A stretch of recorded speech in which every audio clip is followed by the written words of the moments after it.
All right, Kelly, I continue to be amazed at how much WWE has gotten out of the Judgment Day the last year plus.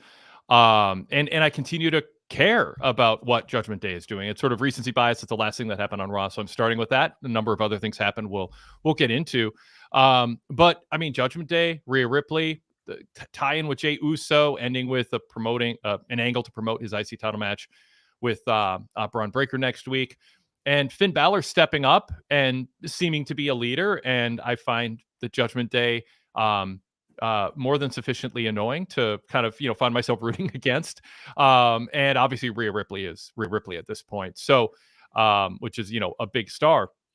Just good. I mean, they have a 3-hour Raw. I'm a little worried when it goes down to 2. Not that I'm against it. If they're gonna start cutting back on the time that Judgment Day have earned over the last year, I think helping kind of tie together these longer episodes of Raw. Where are you on the Judgment Day? How do you feel? It's so strange. It kind of almost every time that I do one of these shows with you, it seems like Judgment Day is front and center of that show. So it's been kind of interesting to watch them go from dead on arrival to surprisingly relevant. And then to go in a 2.0, losing their 2 biggest stars and somehow remaining relevant. And I feel the same. Everything down to the facial expressions from everybody in the final moment as they all stood tall. I thought this moment was earned. I really do think they continue to be a sufficiently strong heel group. And it is weird to say that because I thought that this might have no legs left after they lost the Terror Twins, but they're milking it for all it's worth. And I do think that the facial expressions you talk about at the end, it's the personalities that they each have that are distinct. Carlito just kind of, starting with the least important figure, but he just kind of lurks and kind of waits opportunistically for a moment to, just be a pest. JD McDonough is funny. He's obviously like really, really good in the ring. But he's also a guy, but in a different way than Carlito, somebody you just want to see get beat up and just take bumps all over the place. Because he's just annoying, and he's a guy who's, is relevant only because of the group he's in. Like that's kind of the heat that he has. And Liv, they tried hard to make her, likable and enjoyable as a babyface act. And, sometimes you're better off cast as a heel, and she's better off when she's in this group because she's not being asked to cut, long promos most of the time. And so she gets to kind of have her snide little thing with a weird laugh and again, be a pest. Like they have this collection of people who are just good at jumping into a scene and being a pest. And then Dom has just obviously risen to the occasion. No one is doubting he should be main eventing Raw. Obviously got knocked around by Priest, but he also was given, some moments of credible offense. Not counting the 619, which he still can't do very well. And then, Balor, like I said, stepping up. He's been a leader of groups before. And, he's in the last, quarter of his career, a post peak, but still really good. So all of that, and then, but the person who I'm just most impressed with, because Rhea's been really good for a while, is just Priest as a babyface. Yes. I mean, I just think everybody's surprised by this. And I have heard Paul Heyman has gotten involved in the Judgment Day. He's at Raw sometimes, maybe, I don't know how often, but that it's sort of something that he's contributing to. And I don't know how long it's been happening. I'm curious to kind of find out, but maybe he was called in to help when they got to this phase of things, or maybe it's been happening for a while. But he is like his fingerprints.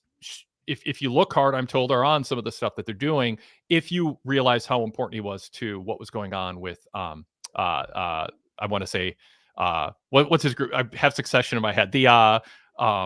What's his group on SmackDown? It's an obvious. I'm just drawing a blank.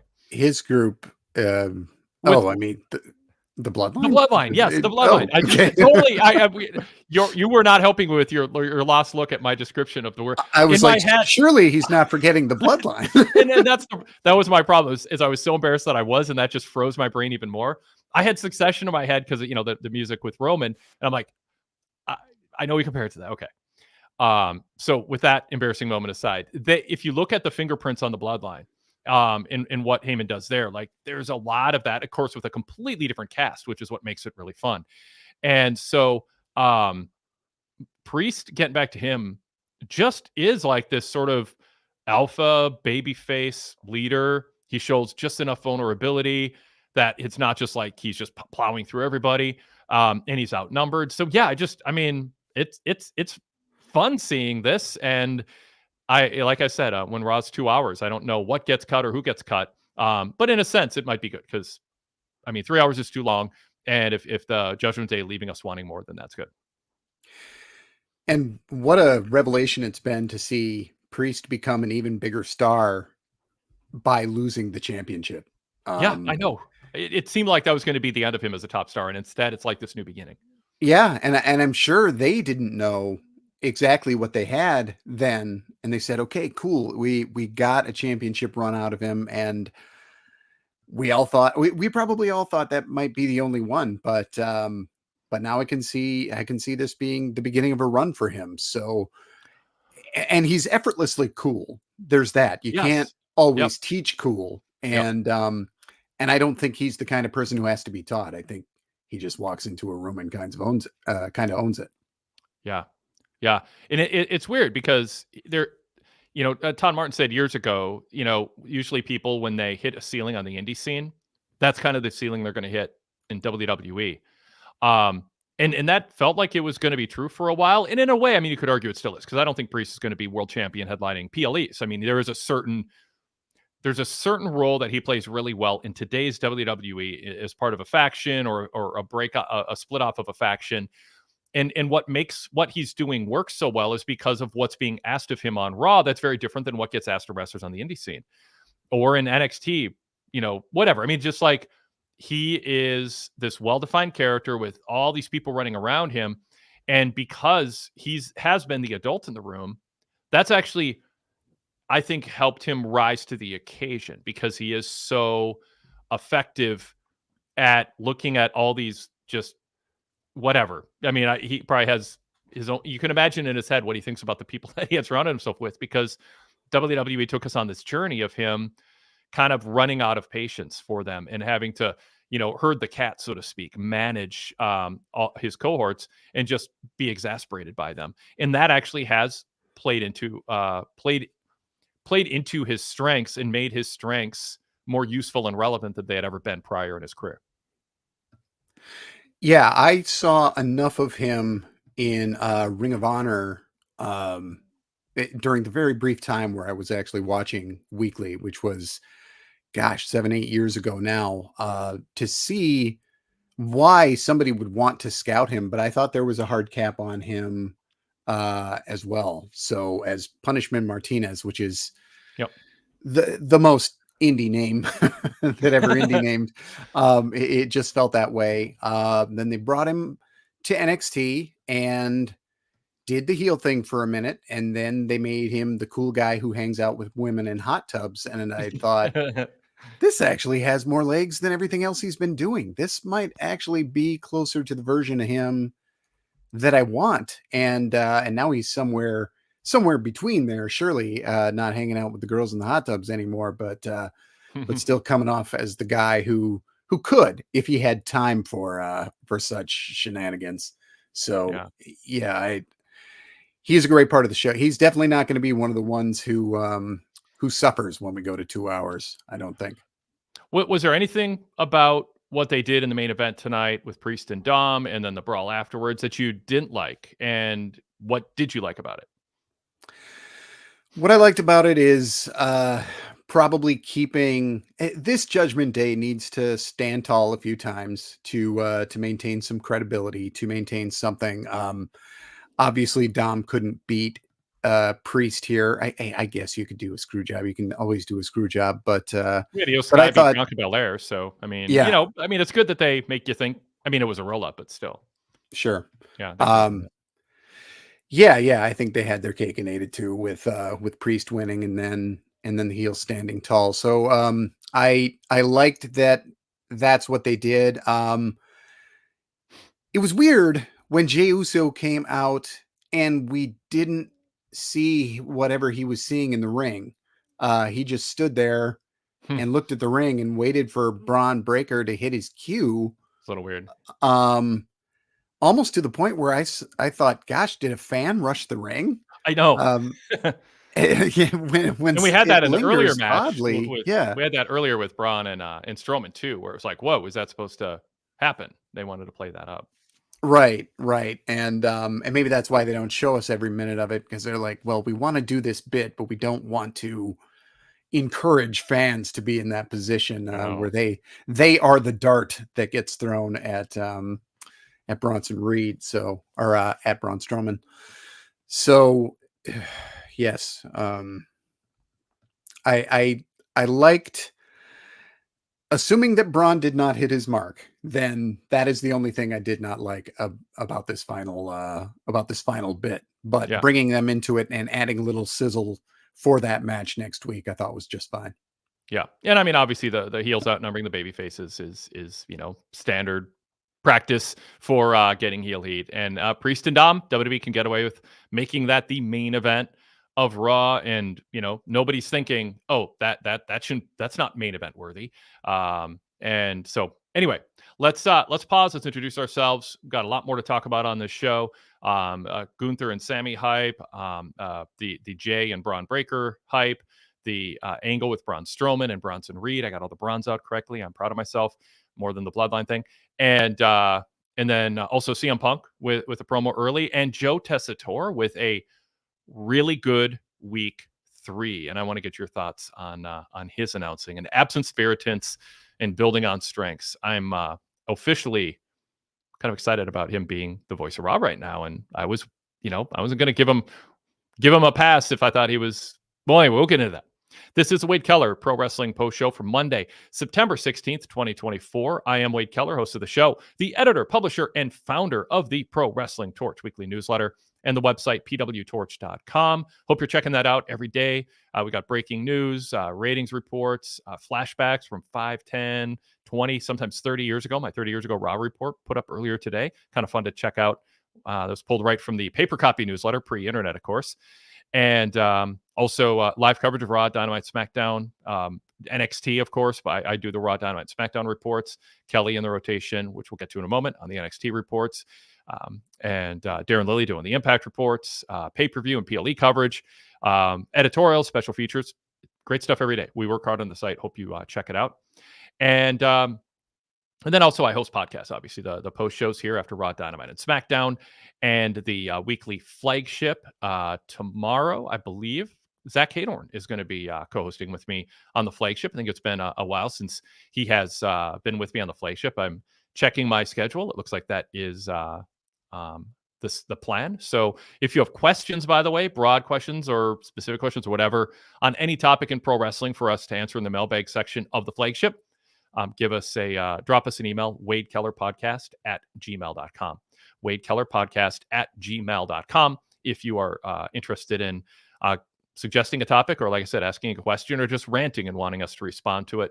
And we'll have the flagship dropped likely Tuesday, early evening, late evening, whenever we finally get done recording it and get it produced. The flagship is not a YouTube show. It's a podcast only show. So you have to search Wade Keller on your podcast app, Apple Podcasts or Spotify or whatever podcast app you use on your iPhone or Android device. It also is streamable from our website, PWTorch.com. Just search Wade Keller in your podcast app. The blue logo show pops up. That's our main podcast with the weekly flagship. Lots of interviews and other shows throughout the week, flashbacks. And then while you're at it, subscribe to the audio version of our YouTube post show. Search Wade Keller and subscribe to the red logo. That gives you not only access to the audio version of our live streams on YouTube, but also bonus content, flashbacks, and other things on that feed. They're both free. So search Wade Keller and subscribe. The other voice and face, if you're watching us on YouTube, on today's post show is my co-host Kelly Wells of PWTorch. He covers primarily NXT, but also New Japan, a former completist to New Japan. Welcome back, Kelly, to the Chris Lansdale won't let that go. Of course I would have if he hadn't reminded me. How's it going? It's going well. I'm back to being a completist. Oh, good. I haven't missed any tag matches of late. I'm behind on a couple shows, but I will Yeah. catch up on them. Yeah, don't skip the tags. I don't know why that is. I do it because I have to. I don't know why I have to front face all my soda cans in the fridge and my water cans. I mean, the label has to face forward, or I can't walk away. So, Well, you're afraid that somebody's going to come along and shoot an ad, and you're not going to be ready for them with the I just, product I just, placement. I just, hey, I fixed the bed, and I mean, the sheets got to hang even too. I just am a little OCD as far. It gives me a sense of peace. It's an easy Well, It's an easy accomplishment. It makes me feel I've accomplished something, and I don't know. I'm not sure. I'm not neat and clean and I'm clean. I'm not like super organized in every way, but there's certain areas I'm just like, I can do this. I think I said this, my first job was at 7-Eleven, first day, front face. I got taught how to do it. Put all the cans and all the products, line them up, have them face forward. And it stuck with me. I enjoyed the process. Anyway, enough about my quirks. Kelly, you were saying? Got to be a little OCD to cover Raw 30 years ago today, 94, 95. Real interesting time in WWE. Oh, So, Jerry Lawler apologizing to Dink the Clown for popping his balloon. That was one of the things on today's 30 years ago Raw report. So, if you guys are not reading what I had to say about Raw 30 years ago, go over to PWTorch.com. VIP members get our ad-free version, PWTorchVIP.com. It's a blast. Kelly, are you going to go back and watch the handful of matches you missed so you can say you're not just back to being a completist, but you were a lapse, but now are a completist? I probably could. It was just a few of the G1 shows where I missed the tags beforehand. So I easily could I can figure out which ones. It's the ones where I was in Cleveland and my time was very limited as we were They're doing so the national memorable. card show. So right. Just go watch the G1 start to finish all over again, and then you'll know you got it. Oh yeah, for sure. That's I'd be stupid not to do this. Yes. I'm Kelly Wells. Yeah. I do the NXT stuff. I do NXT 8 years back also. Interestingly, we're just getting into the beginning of Liv Morgan's first push Oh, on wow. NXT. Yep. So she's 8 years fresh in my mind on both modern and 8 years ago. And casting my mind back, she's pretty crummy as a babyface from the beginning. I mean, Boy, do they she keep just trying and doesn't trying, know though. how to do it. Yeah, Yeah. she just had her first significant in-ring mic time 8 years back, and I just thought, yeah, she just doesn't know how to be likable. She doesn't know how to do it. So yeah, check that out and check out Tom and I talking movies. We're Yeah. kind of in between New Japan bits now, but Chris Lansdale and I will next time it seems necessary hit a New Japan podcast as well. Cool. Excellent. All right. Well, let's get on with the show here.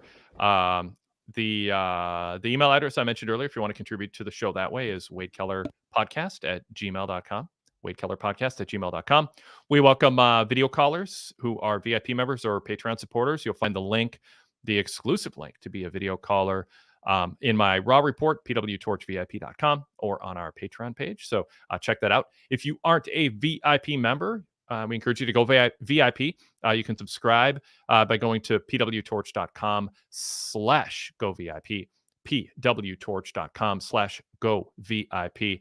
Tons of exclusive content comes with a VIP membership, including our some signature shows like our post pay-per-view roundtables, everything with Rich and Wade, the Fix with Todd and Martin, the Wade Keller hotlines. Wade Keller hotlines include my reviews of Raw, Dynamite, and SmackDown the night of the show. When I finish these post shows, I'm not done. I go and record a summary start to finish in about 15 minutes, give or take, of what happened. So if you don't see the shows and you want to kind of feel like you're caught up, that's a really efficient way to do it. I throw in commentary on things I don't get to on the post shows here too. Also, earlier today, I put up a Wade Keller hotline for VIP members, running down a variety of news stories, including how SmackDown did on USA Network instead of Fox for the first time in 5 years, and pulled out some statistics, including a demo breakdown that I didn't put in the written report on the website. Also, some behind the scenes notes on JBL showing up at TNA Victory Road, and some thoughts on the interviews with the VIPs that attended SmackDown on Friday: Vicky Guerrero, RVD, Ron Simmons, Teddy Long. A note on Swerve Strickland and his contract negotiations. Juventud Guerrero back in the news, and my take on closing credits on SmackDown. So that's a VIP exclusive. We do I do my news updates there. Also as part of the VIP package. And the information is up on the screen. If you're watching us on YouTube, give us a try. PWTorch.com/GoVIP. If you sign up through Patreon, you also then gain access to listening to the VIP shows on Spotify. And our VIP membership is also compatible with Apple Podcasts. All the details on that main page. I also threw up a graphic here. If you just want to go right to Patreon and get a 7-day free trial and see what it's like to listen to these shows. By the way, all our free shows are on the Patreon and VIP feed, but with the commercial break skipped past. So there's none of the in-house pre-recorded ads and the third-party digital commercial breaks that are inserted. So it's an efficient way to listen to the shows. Plus, with Patreon, you can get a tier where you get all our VIP shows. And again, that's compatible with Spotify if that appeals to you. All right, so let's get back to the show. I don't always do VIP plugs at the beginning. Sometimes I wait to the very end, but every once in a while I want to throw that stuff out there because I think some of what we do will be of interest to a lot of you who enjoy our approach to covering wrestling. You're missing out on a lot by not being a VIP membership. And I know there's a lot of people asking for monthly subscription membership fees from you. But I think if you enjoy our show, you'll want to consider prioritizing a PWTorch VIP membership and supporting us, a small company that's been around for over 3 decades, working hard to give you a higher level of wrestling coverage and analysis. All right. So, Kelly, other things happen on the show. And before we get to some comments from the chat room and also the mailbag and our video callers, I want to ask you about CM Punk's promo that kicked off the show. I wanted to get out the thesaurus to figure out how to describe Punk's demeanor, but a very serious CM Punk. No real talks about friendship bracelets, but he did talk about his wife and his dog being brought into it and how Hell in a Cell's the only way to solve it. I thought it was good. Morose might be a word for him. I don't know. That's more. Anyway, he was different and just very much in ultra serious mode, very ominous in tone, and said he's willing to die for this cause, and Drew better be too. Kelly, what'd you think of Punk's promo? Yes, this was delivered so slow. It was like Triple H never left the main event scene. I think that this particular feud has earned this out of these guys. This was the right time for him to deliver this kind of promo. As personal as this has all been, and I thought it was wise to keep Drew off of the show just so we didn't have that hanging over us this week. Punk delivering this. So, and you know what I like about that? One, it's good for Drew and Punk to have limited dates, I guess, don't overexpose them, but it's not really believable with what they're saying about each other that they could coexist in the same building. It's going to be my problem when Swerve and Hangman are on a Dynamite together. Like how is that even possible? With what they've done to each other, that could happen. And so to me, it's like, it's smart to go every other week with them most often because I think it diminishes the intensity of the feud to think they coexist otherwise. Right. And they gain something from it when they go at it at the PLE and they've had limited FaceTime. So yes, I did like this. Gosh, this was quite a while ago. I didn't take a lot of notes on it. But yes, I thought that this was the version of Punk that we needed. And I thought that he teased the crowd effectively with how many matches do I have left in me? How many Hell in a Cell matches do I have left in me? The true answer is 0. And the setup and the knockdown for that. And it wasn't lost on me that some of these lines about, I can't promise that I'm going to kill you and things like that. I don't think those lines exist in Vince McMahon's WWE. I think that those are terms, at least using the actual words like that. I think those are things that they dance around. I found that pretty interesting that they went that he went that dark, that he went that deep with this. So, but this particular feud has earned that. Darrell says, I really like CM Punk's promo and how he had his voice sounding to keep up with the angle they ran last time.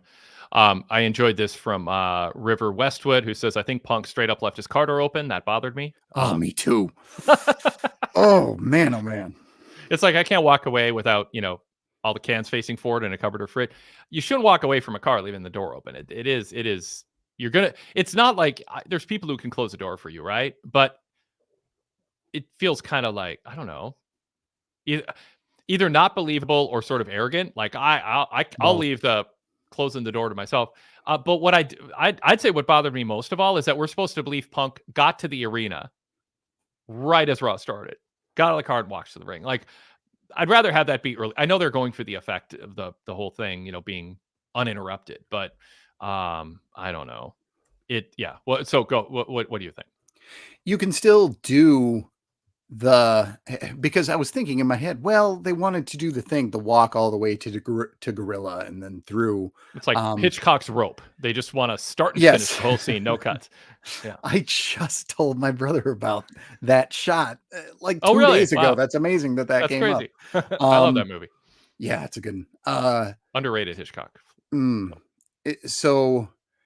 you can do that even with Punk sitting kind of ominously in a dimly lit room or something like that, and getting up and walking all the way to where he's got to go. I think you can get away with that without having him leave his damn car door open. Oh boy.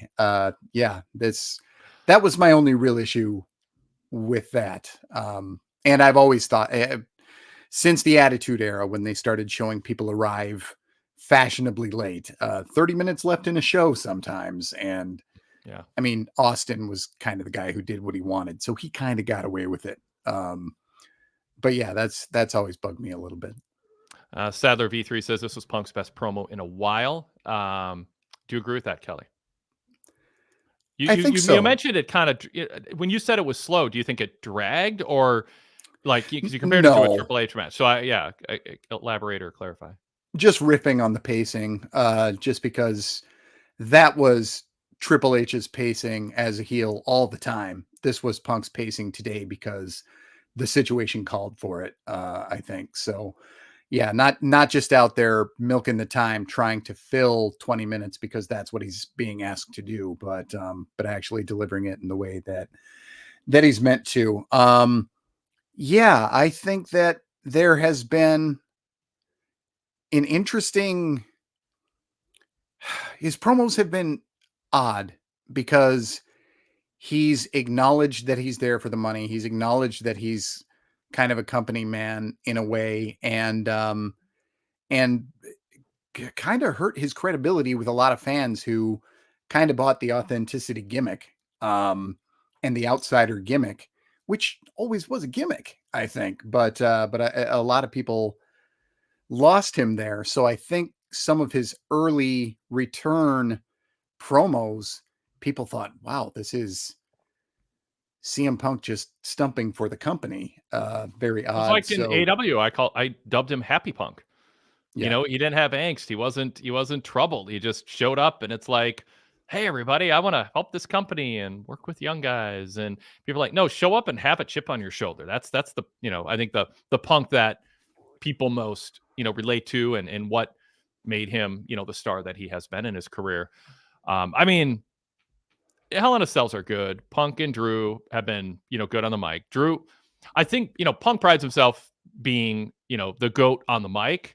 In certain ways, I don't know if he's called himself that, but I mean, he obviously takes pride in his mic work, and Drew's just been better, consistently better. But it's Punk. It's Punk having a really, really long time this year. I mean, he spent most of the year just talking almost exclusively about Drew. He got like 2 minutes to talk about Gunther, and that might not be real inspiring. But man, does Drew find ways to be inspiring, to come across as if he's inspired, and he is kind of picking at Punk in a way that's really entertaining. So, Drew's promos are destination appointment TV. Punk is good, and I thought he struck the right tone, but it wasn't as entertaining as Drew has been.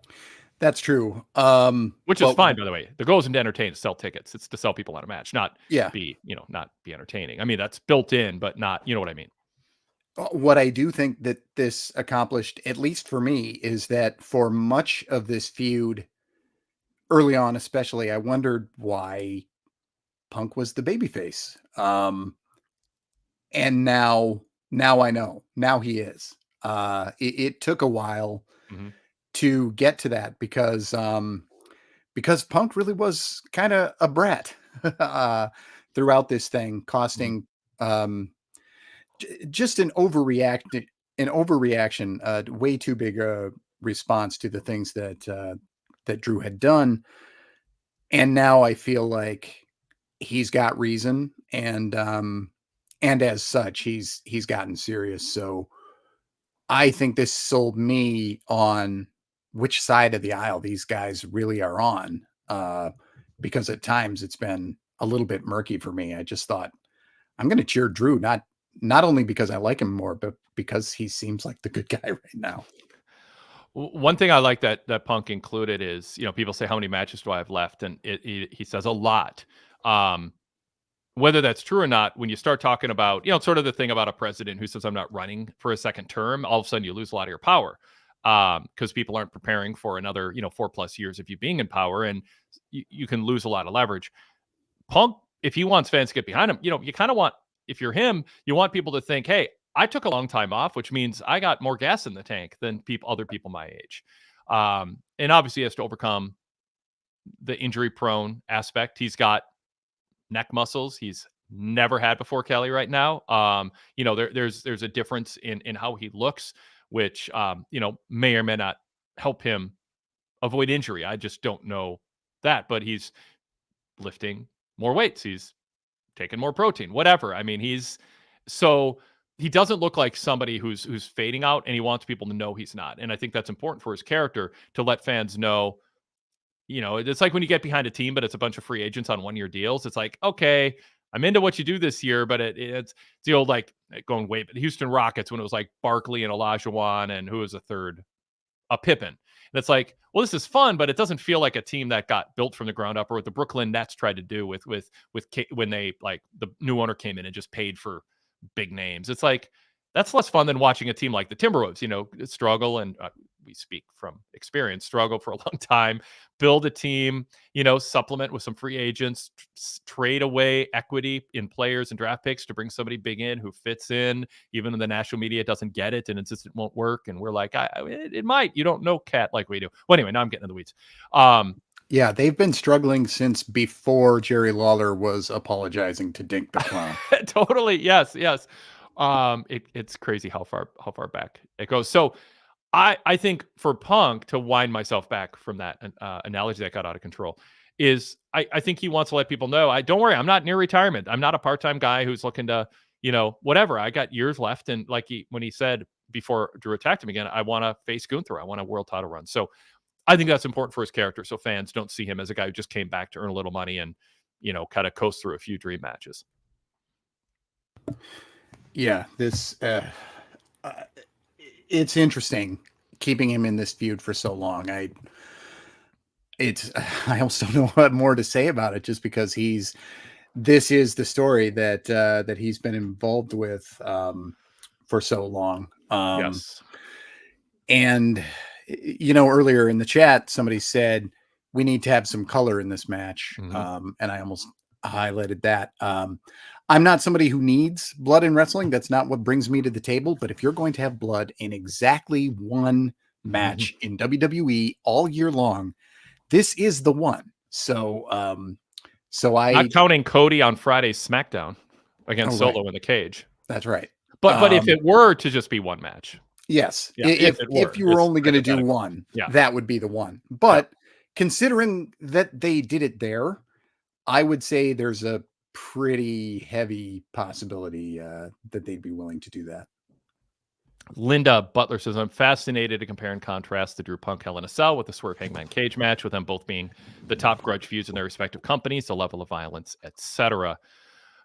I don't want them to do what Swerve and Hangman did. I that crossed the line for me. I didn't find aspects of what they did entertaining. Not to go down that road too deep, but when you do moves that are clearly just for effect, but not part of a strategy to actually seem like it would help you win, the syringe shot, for instance, or when you do things that just physically look like there's no way to fake this, dropping people on cinder blocks, and something bad could have happened. I've talked to more than one wrestler about it who, were like, this is a bad idea. Stop trying to top yourself. Just tell the story.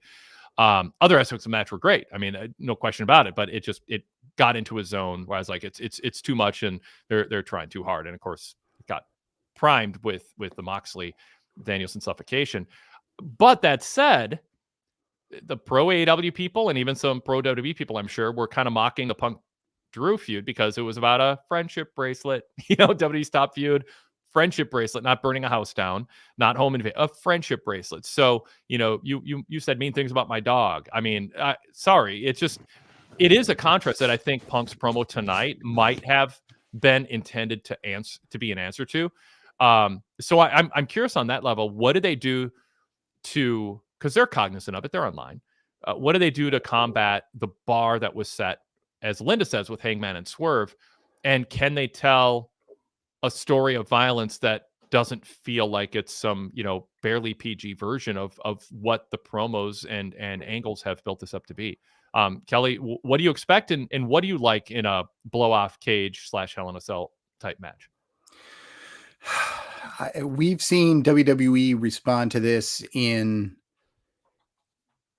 trying to top the other thing that happened, and I'm going all the way back to Monday Night Wars. And we've seen them respond to this by not doing anything like them at all, and just living within themselves and doing what they're going to do. I think that they will toe the line here. I am expecting blood in this match. I am expecting this to get a lot of minutes and to potentially actually be the blow off of this. This is called Bad Blood, and I don't think that was an accident. I think that Yeah. that it was inevitable that we were going to have a blood feud on this. So I don't think they're going to try to do. I'm not expecting any one. I mean, maybe some big spots, but not buckets of blood, not like Muda blood or anything like that. I don't think that this company wants to skew that way, but I think they want to be seen as more willing to cater to that fan who sometimes feels uncatered to, and that AEW is trying to court. Yes. Yep. Okay. Let's I want to talk briefly, and then we'll go to Rude Dog as our first video caller. Just briefly about Joe Tessitore. You've experienced a lot of announcers over the years, Kelly, and all the companies you've watched. NXT's had a little bit of a carousel. Mauro Ranallo, was a lot of people's favorites. Tell me what you think of Joe Tessitore, especially in week 3 here, because I thought there was an absence of the irritants in the first 2 weeks, and he showed last week, especially in the main of a couple of the matches, that I thought he was going to be good, and I thought tonight he built on what was good and either listened or toned down some of the bad. So yeah, I'm curious for your thoughts.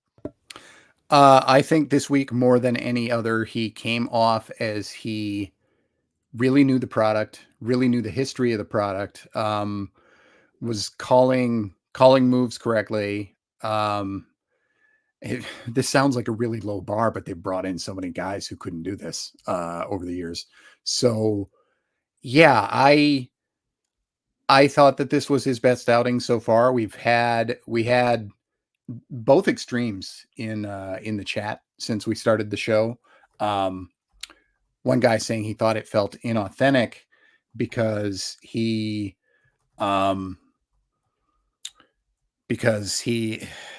switched gears so quickly from something ultra serious to something more, I don't know about silly with Sheamus, but just straightforward and everything like that.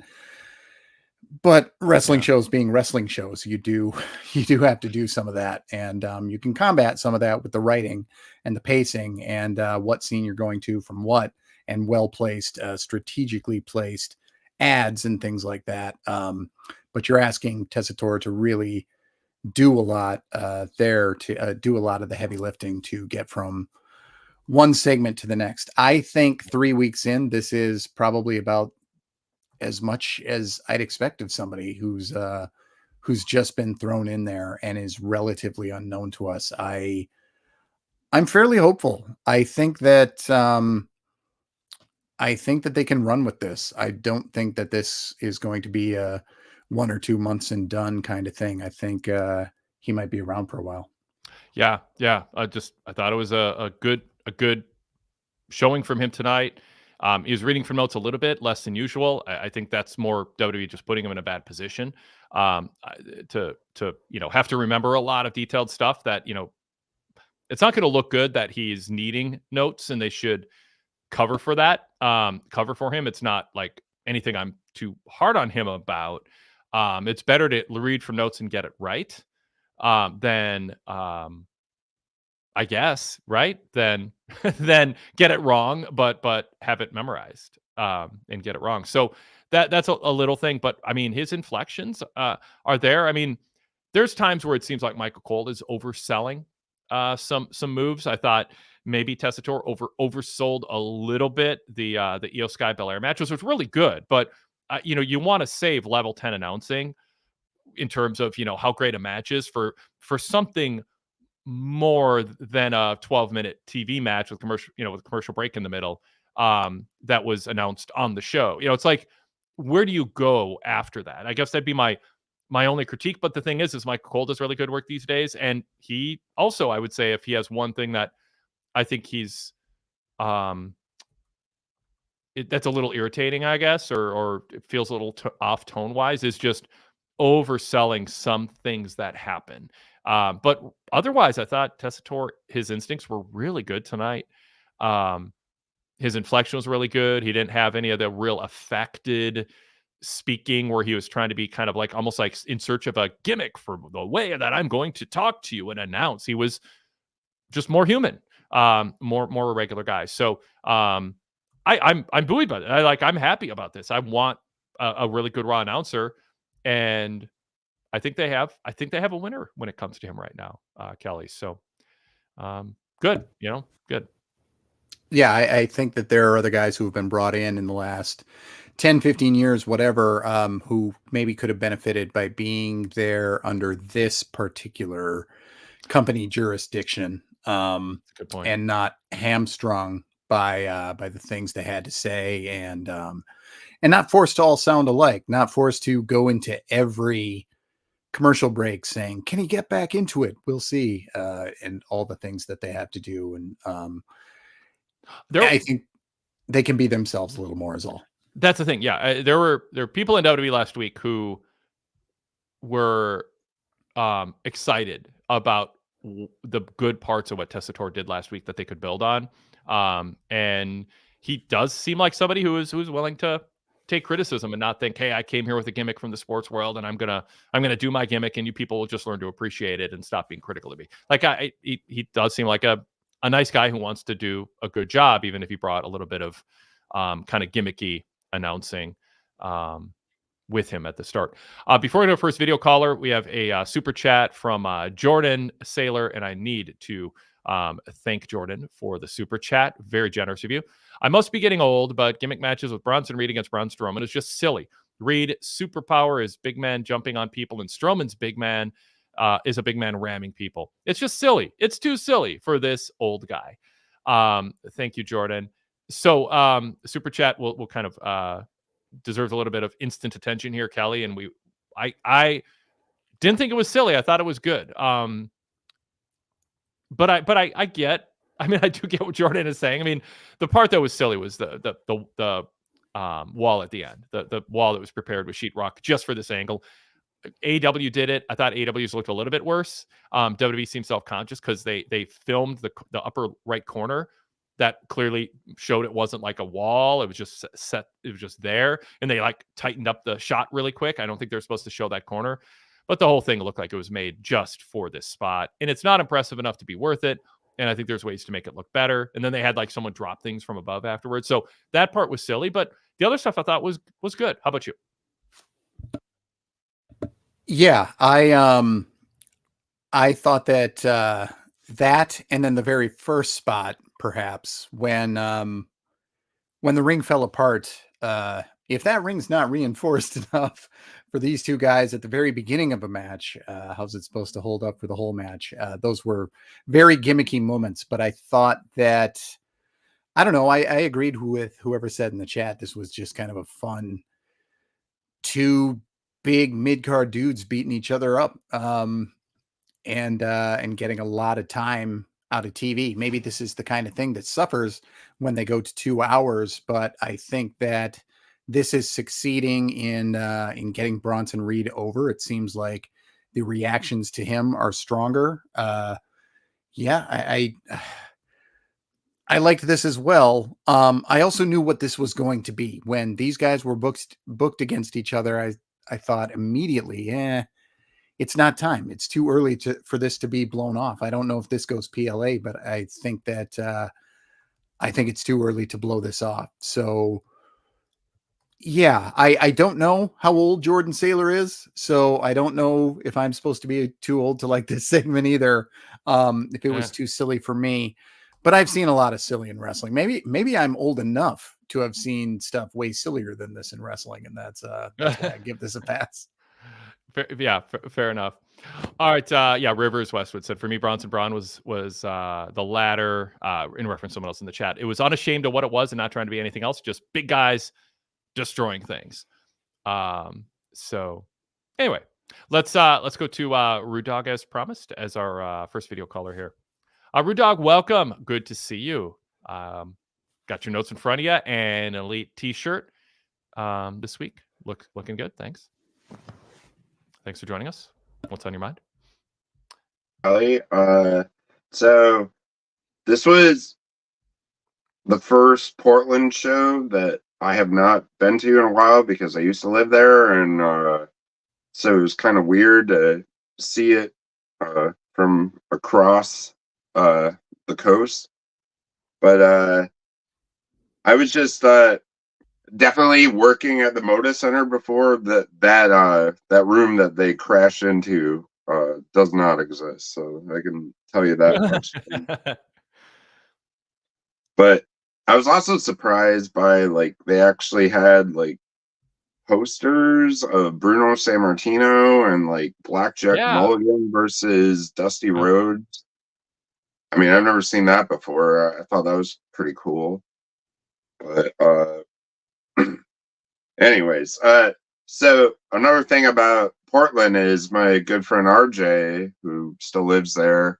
He has good ties with a radio station there, which we used to get tickets, and he still is there. But they sent Damian Priest in to the radio station to do like plugs or, promotion for the show tonight. And so that shows you what they think about him, that they can, put that type of burden on him. So I'm surprised because, I mean, I saw Damian Priest when he was Punishment Martinez in Ring of Honor multiple times. And when I saw him then, I was like, this guy should be in WWE because he doesn't belong here. And he really didn't. But he was good then, but he's much better. I mean, he was like a vampire then, but now he's a top guy. Like, I mean, how do you think he's doing as a top babyface on Raw? Kelly. Yeah. If it wasn't obvious from what I said earlier, I can only glow about Damian Priest, who kind of was thrown into the deep end. He's been in this business for a long time, but I thought he had a chance at Money in the Bank, but was a little surprised when they pulled the trigger. I thought he had a chance to win that championship, but I was surprised they did it at Mania. So now, of course, that was as much about Drew as it was about Damian. But at any rate, they gave him that moment at WrestleMania. So he was thrown into the deep end, and he had to do a lot of heavy lifting he was asked to do what he was asked to do in the ring, but also outside the ring, he was carrying the heavy load of a lot of stories, being the leader of a group without a leader, and trying to, well, as Wade said earlier, herd the cats. And it was a lot for him. So I've been very, very excited to see it, just because I was watching during one of his semi pushes in ROH, and the idea that this guy is not only on the WWE payroll, but he's being asked to be an ambassador to the level where they're sending him to local radio stations to sell tickets is, they don't ask that of just anyone. They don't even ask that of all champions. That's something that is reserved for guys that they really trust with the spot. So, I mean, he's not going to be John Cena in terms of brand ambassador, but I think that he really, really is shining in a way that that I wonder if it surprises even Priest himself. Yeah, I mean, Priest comes across as somebody I would. I mean, he's very well spoken and seems like a grown up, because he is, older amongst the people, and I think he brings that sort of gravitas and maturity with him, representing WWE and the brand as a wrestler. I think, he seems like somebody I'd want representing my company if I'm WWE. Yeah. No, I'm super impressed with him. So speaking of more Judgment Day stuff, there was a decent interaction between Finn Balor and Rhea Ripley. I think Finn is getting better material now. And but then comes Jey Uso. And Jey comes across to me as like a goofy yeet cartoon character.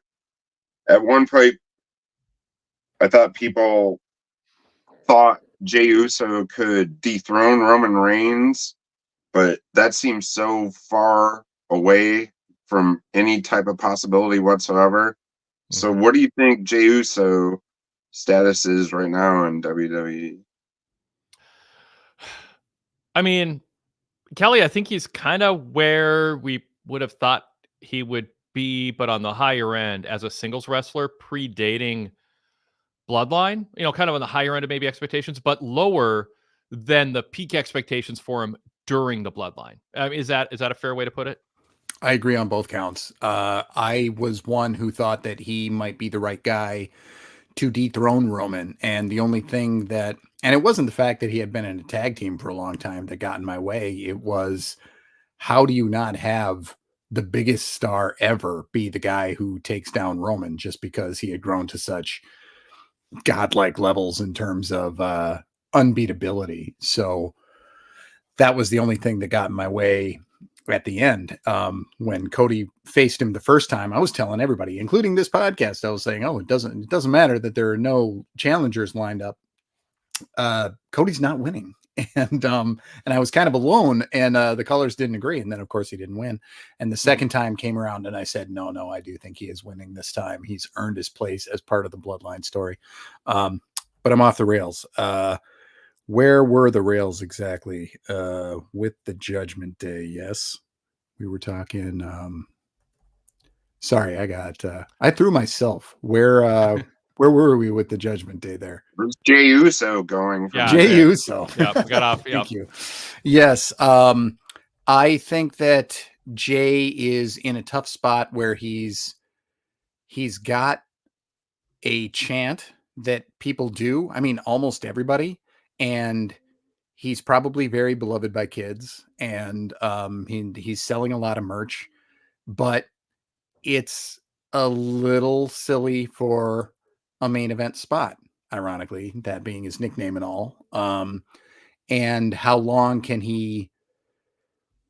Somebody brought this up to me on a podcast and I didn't think it was a big deal, but I'm starting to think it more is, how long do you get to call him main event Jey Uso when he has never won a singles championship in this company? And I think that's interesting too. So I think he's in a good-ish spot. Yeah. And I don't think he's going anywhere. I think he's there as long as he wants to be, but I don't see them pulling the trigger here. I don't think it's time for somebody to beat Braun for this championship, but I think he'll hang around in a feud with Braun for longer than just next week. So ask me again after a few more weeks after this, after he has to sell the agony of this defeat, because then maybe I'll feel stronger about his prospects. Yeah. Go ahead, Redug. What else? Yeah, I mean, maybe he's just in a holding pattern for the next like bloodline feud or whatever, but I don't know. It's just I mean, Sadler version 3 has a good point. I'll just interject on Jay, which is I wish Jay was more serious too, but he's getting top 2 to 3 crowd reactions every week.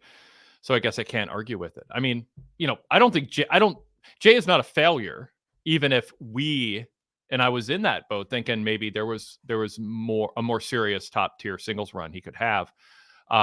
Standard deviation says Jay fills the important spot on any wrestling show of eliciting a superstar level, small s, like the actual definition of the word, crowd reactions without taking up one of the limited spots available in the main event. I think that's a really good way to put it. right, And by the sorry, I keep rude dog. Sorry, and also Jay today was in the ring cutting a promo and didn't get very far. He got the Rey Mysterio treatment, getting interrupted right away. There's a reason they camouflage him, and it works, and it's great, and it's smart, and he's really good in the other roles. But standing in the crowd, standing in the concourse, like they put him in situations where he doesn't have to stand in the ring and carry a long segment because that's not his strength. And even tonight, I was like, they're not going to let him talk for very long, are they? Because I just didn't expect that they would. If they did and he succeeded, that'd be great, and I would make note of it. They didn't trust him, or they didn't think that would be good use of TV time, so they had Braun Breaker interrupt him pretty quickly after he got through some of his catchphrases. So there are some limitations with him, but as standard deviation says, it's good to have people who are really over, who aren't over just because they're getting main event pushes. fair enough. I was just hoping for a little more from him, like with that whole like bloodline angle. Like it was just so heavy and interesting, and now he's just eating. So it's just like okay. So this is kind of random, but USA now seems to be as bad as Fox with blocking out the holy bleep chants or any other kind of words, like where they just like it's just silence for seconds, and I don't understand. It seems like it's getting worse now when it was like it seems like Fox was the one doing that, and then USA was like a little more liberal with that. But I mean, why does this happen? I mean, this is a multi-billion-dollar company. Why can't you have the commentators talk over the silence? Like, to me, it just seems like ridiculous. I was just going to say, I need to ask somebody in WWE that, because I would think USA Network and WWE and this whatever is prompting them to mute the microphones during holy shit chances, which is not that big of a deal. I don't understand why they can't mute all the crowd mics, but have the announcers on a feed. I mean, we have noise cancellation headphones. Why isn't there a technology where the announcers are talking into a microphone, but it's not picking up all the background noise? And even if it's just 70% softer, I think they'd be fine. Like I just don't get it. Why they can't do what you just said, Rude Dog, which is keep the announcers live, but mute all the crowd mic, because it's a turnoff. It's unpleasant to listen to the sound be all choppy. I mean, Tessitore is trying to make a point and sell something. It's just and then he's talking, and then it's like, and then you pick up in the middle, and then you hear another thing, and more silence. It's like being on a roller coaster. It just starts and stops, and doesn't get in the flow. It's not fun. Kelly, what do you think?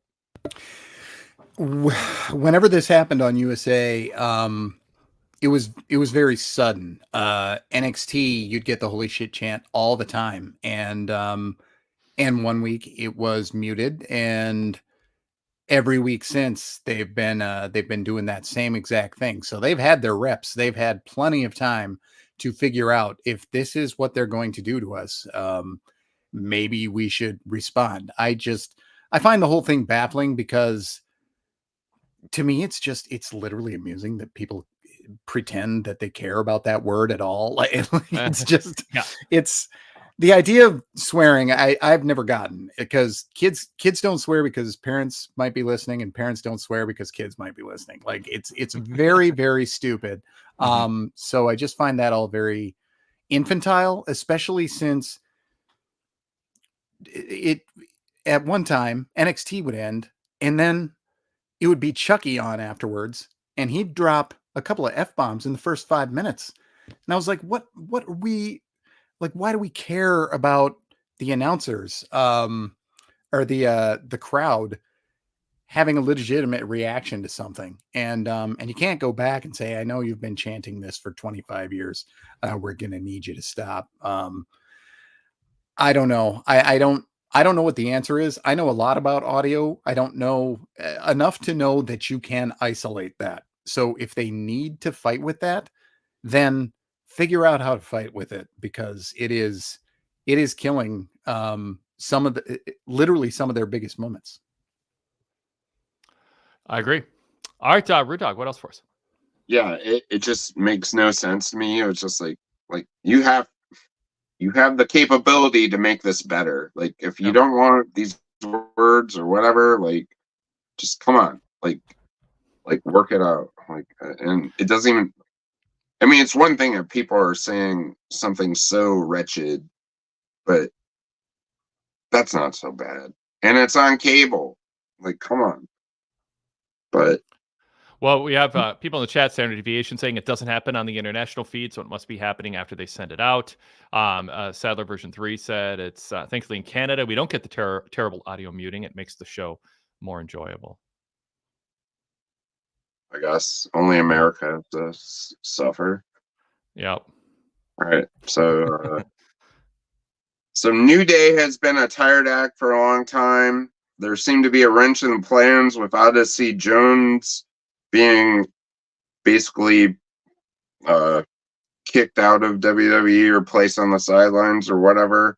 So now I think they're just scrambling and maybe making Kofi versus Xavier. I mean, is there any way to make these guys relevant? I'm encouraged that with Odyssey Jones gone, we're still getting a breakup. I want to see a new dimension of Xavier, and I thought, Xavier had just enough to grasp onto where you could kind of see where he was coming from in some of the things that he was saying to Kofi, and picking on Kofi's words and language that might not have been as precise as would have been better if you're trying to console somebody who's frustrated. In the comment about, Big E made us stronger, but now we need more help. And Xavier's got a good point. Kofi, why does the LWO know about our tag team plans for a title match and I don't? I'm feeling left out. And that picks up on what they established with Odyssey, who they obviously don't want to mention at this point. But I'm encouraged that I don't know where it's gonna go. We didn't have the Karrion Kross tie-in this week, but we had more of a little bit of hints of Miz being belittled by Braun, and Braun Strowman trying to answer to that. I don't know if that's going to get tied in. Kelly, what how are you feeling about New Day? And are you like me? Anything is better than a continuation of what was. Yes, I am like that. It's just tough right now because it's supposed to carry a lot of weight because we're seeing this legendary team split up. But for about 5 years now, all three of those guys' biggest successes were as singles guys. Big E and Kofi winning the championship, and X winning the King of the Ring. So it just seems like we're not. I don't know. We're supposed to care about these guys going out on their own, but they kind of have gone out on their own. Yeah. But all that said, I was encouraged by Xavier's fire here. I would trust that he would be the one to make a heel turn work more than the other guys by by far, I think. Even if Big E comes back, he's too nutty likable. Mm. Yeah. So I think it would have to be Woods. And he's a real smart guy. So I think that he can make that work. So I want this to get a bigger reaction than it's getting, but I wonder if part of the reason it's not is just because, well, part of the aspects of this story that were there are not Yeah. there anymore. And B, they've just done so much on their own already. Yeah. What do you think? Or what do you have to say to what we had to say about your topic? Well, I mean, I think they're both talented guys, but like the New Day's just been such a stale act for so long. Like, even if it's not a perfect plan or what they were trying to do, it's time to shake it up and have these guys like show what they can actually do, you know? Yeah. Junaid has a question coming up in the mailbag on the subject line is, can Kofi and Xavier be compelling if neither turns, which is interesting. So we'll get to that a little bit later. Maybe. All right. So one last thing for me, Wade. This is the Britpop moment of the week. Yeah. I was able to see Pulp this weekend in Brooklyn at a sold-out show on Saturday. Nice. And Jarvis Cocker is as amazing as always. Like, so if you get, I mean, they haven't played in North America in 12 years, and my good friend hooked me up with a ticket and was in the like very front and on the floor, and so see Pulp if you get a chance. Cool. I That's appreciate the all. recommendation. I got to refamiliarize myself with their work. I know I listened, but it wasn't like in my, kind of top core rotation of Britpop. So I'll listen to a few of their songs and I'll be like, all right, then I'll get back to you on. I mean, I know I've listened to them. I just don't have it at the tip of my mind in terms of their songs. So I can't do that now. That'd be rude to everybody else watching and listening. Thanks, Rude Doc. Appreciate it. All right. Have a good night. Yep. Take care. Kelly, let's actually go ahead and go into the topic, since we're just talking about New Day. Junaid says, can Kofi Xavier be compelling if neither turns? Kofi's being inconsiderate and reckless, and Xavier has legitimate, and I was just mentioning this, legitimate grievances that I'm not sure Kofi is fully taking responsibility for. I'm not sure this story is there yet, but he may need an intervention orchestrated by Big E at some point. It's quietly becoming one of my favorite stories right now because it's nuanced and both can technically have some valid points. But Kofi's more in the wrong if there's anyone who's wrong. I hope there's no turn and they both eventually resolve their differences and it refocuses them as a babyface tag team, perhaps with assistance from Big E. So, yeah, Junaid wants to know, can this be compelling if neither turns, Kelly? I think it can, but you have to end up in a different place from where you started, or else why go through a journey at all? It would be interesting to me if they went through this and they refocused and they got together, but X had a little more edge. That would be one way for this to be more interesting to me. It could, as suggested, it could be a sign that Big E is coming back. I don't know. I haven't followed the injury news. I don't know if that's believable at all. I don't know what to expect. And he could be involved even if he's not wrestling. I mean, right. He could be the guy just trying to talk him through things. Yeah. He and Xavier are both the kind of guys who, injury or not, they provide a lot of value to the company. I think Kofi would have the most trouble, even though he's been there for a very long time, of simply being a mouthpiece. The other two just a little bit more natural in that regard.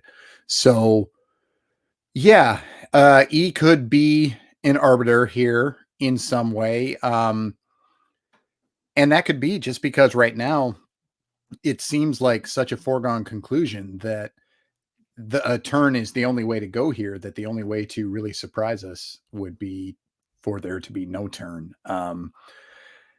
But again, I'll just land on where I went in the beginning.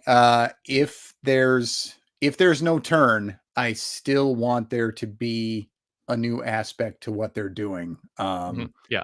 And not just we're the same guys, but now we're getting pushed again. I'm just enjoying they're not, hooting like owls. And I mean, it's just the obnoxiousness that got played out is there. I don't know if Kofi and Xavier either or both were really into this or sort of going through the motions because it's like what we're told to do and it's what we've always done. There's merch money and it's just a job. But I could imagine it seems like especially Kofi might have just been thinking, "Oh God, I got to just do this whole shtick. I want to grow. I want to do more." Now they're getting a chance to do it. Junaid's point that Kofi has been the less sympathetic hasn't felt intentional to me, but it's something I've agreed with at times. That Kofi has felt like a friend who was oblivious. And when Kofi's the one who's a hothead right now, and it did feel like maybe overreacted to what happened in the match tonight.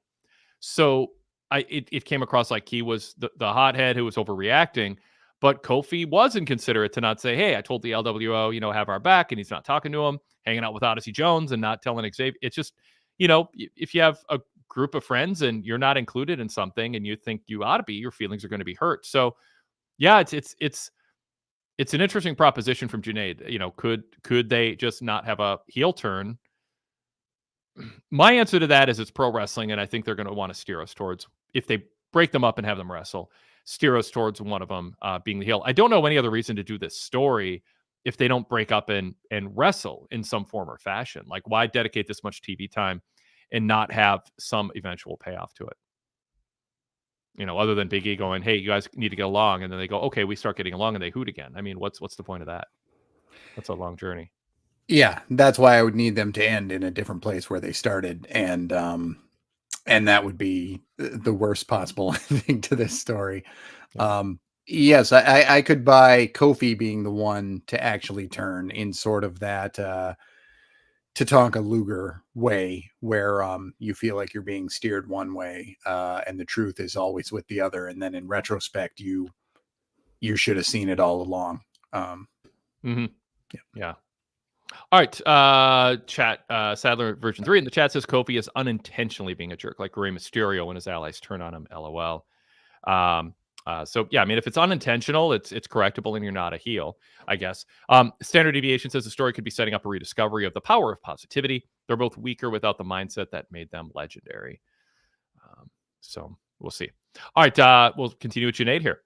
Junaid started, by the way, talking about the Raw of Raw. What an engrossing Raw. I feel like every segment delivered tremendously, and we had strong promos, matches, and intrigue heading into Bad Blood. The only thing I was a little disappointed by was the suspension of disbelief required in the Braun segment with the top rope just coming off, but I still appreciate what they're trying to accomplish, and the performances were still great from both men, and they made it feel like a big deal. So next is WWE overselling Punk McIntyre? Junaid asks. There was pretty good performances from Punk tonight, but I didn't believe practically any word he said. But I do think that's as much his fault as much as overselling the dangers of this match. His wife and his dog don't want him to die in Hell in a Cell, according to Punk, but apparently neither has really put their foot down and shown how much they love him. They seem to not care for his life, but maybe they inherit everything if he dies. Either way, Hell in a Cell hasn't earned this recognition over the past 15 plus years as a career-ending match, much less life-threatening match. I still look forward to it, though. So is WWE in a tough position, especially with how far AEW has taken things, to sell? I mean, they tell you the story that this shortens careers. I mean, they always say Elimination Chamber and all that. They give you a story to believe and they pay lip service to it. I don't think there's evidence of that. But are they is the history of Hell in a Cell, the recent history especially, believable enough to sell people that bill of goods that, somebody could die? It's that serious. And I'll say Punk shouldn't have said he's willing to die or he's going to kill anyone. Stay out of that. Takes me out of it. It takes things a step too far. Everything else I thought was good. No, the answer is no. The recent history is not enough to sell that it's that big. He's got to do what he's got to do. And kudos to him to sell that match and the danger of that match. But I think he kind of gets away with it because he's selling the danger of being in that match with Drew McIntyre. Because this is a true blood feud going in there. And I can't even tell you who was in the last few Hell in a Cells. I'm getting older, so that's part of it. But I feel like this is one that could stick because they took so long to get here. So I think maybe they get away with it because it's these two particular guys across from one another. But if he's going to say all that stuff, it does set up the expectation that this is going to get color. This is going to get ugly. And I think they will bleed because Cody did, unless that was an accident and they tell people that better never happen again. Unless it's something like that, I think, I think WWE's willing to do blood. Yeah. Sadler. But even so, I don't think they're willing to do syringes and cinder blocks, as they should not. Yeah. Yeah. And I respect that more. All right. Junaid also says, what are your thoughts on WWE making win-loss records mean something by talking about other wrestler histories? For instance, I like the commentator saying during the Io Sky Bianca Belair match how Bianca has only lost one singles match this year, and that makes Io's win all the more meaningful and memorable. I also like Braun Breaker and Jey Uso making a big deal of this title match and talking about how Braun in 6 months has done more as a singles competitor than Jey has done in 14 years. I also like building Sheamus up as a legend who desperately wanted the Intercontinental title and becoming a Grand Slam champion, so Pete Dunne's win means more. Same with Sammy getting his one win against Gunther and Gunther fearing it'll happen again. It makes wins and losses mean much more. I think it's a net positive as long as the story you're telling matches actual history and people's memories, Kelly. Yep. You don't ever have to bring up wins and losses unless the situation calls for it. I thought that AEW was an interesting decision to do. And my first thought was, well, it's never worked before, but maybe it'll work this time. But all of a sudden you need Tony Nese to have a championship match and he's 4-32 or whatever it is. And do you really want to bring that up? I think they've strategically used this very well in terms of, and just little things that they never would have brought up. Zoe Stark having a win over Natalya in main event. So it makes it seem like there is just a little bit of history here. And of course, they always bring up Natalya's win record, which she padded today. So add another win to the pile for her. But, and then Kevin Owens not wanting to take that Cody Rhodes match because he felt that his win-loss record didn't deserve it. So use it strategically. By no means show us win-loss records of guys win week after week, because it'll hurt them in a way that it just would never have to. I think that's a great point. Pick your spots when facts match, because you'll hear online if it doesn't. You know what I mean? If they say something that's not true, people be all over them. Not that that's the end of the world. They can just ignore it, and 3 days later, no one will be talking about it. But people can't do that. But yeah, stick to facts and ignore inconvenient facts. There's a lot of that going on in the world. All right. Junaid says, next, is there a clean winner in Braun Breaker defending against Jey Uso next week? And should it be an IC title win for Jey? Building on from my last point, you cannot point out Jey's failures as a singles competitor and then have Braun win clean. So my prediction is that there's a DQ or Judgment Day interfered and Breaker pins him. But I think Jey could lose the match clean, and then you have to tell an interesting story coming out of it and maybe a slight change in attitude. Yeah, Kelly, what do you think of the finish for that match? What should it be? And do you agree with Junaid's laying out the dilemma that WWE faces? I think it continues regardless. I don't know if this gets bad blood or if this is pushed to later. I haven't looked at the card for bad blood. I don't know how many matches they've booked, but it seems like if they've got room, then this is something that they should maybe do there.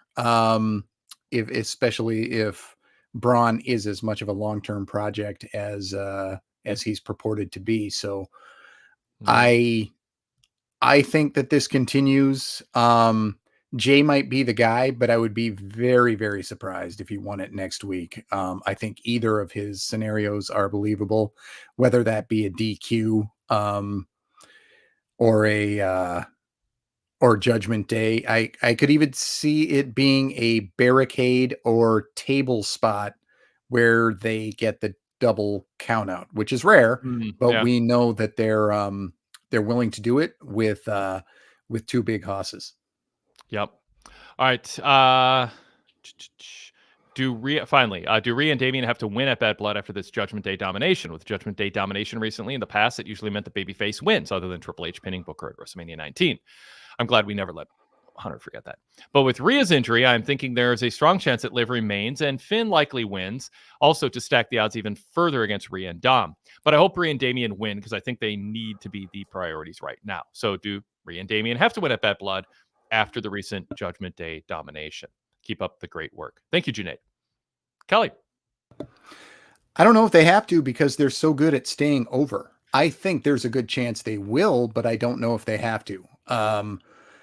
I think that I found myself thinking today that this was going to be where Rhea wins it back. I hadn't been thinking that, but just the way she is carrying herself, the stardom in which the aura she's got all around her, I just felt like that belt belongs there. And it's going to be there. She's going to be next, regardless of how many people they go through.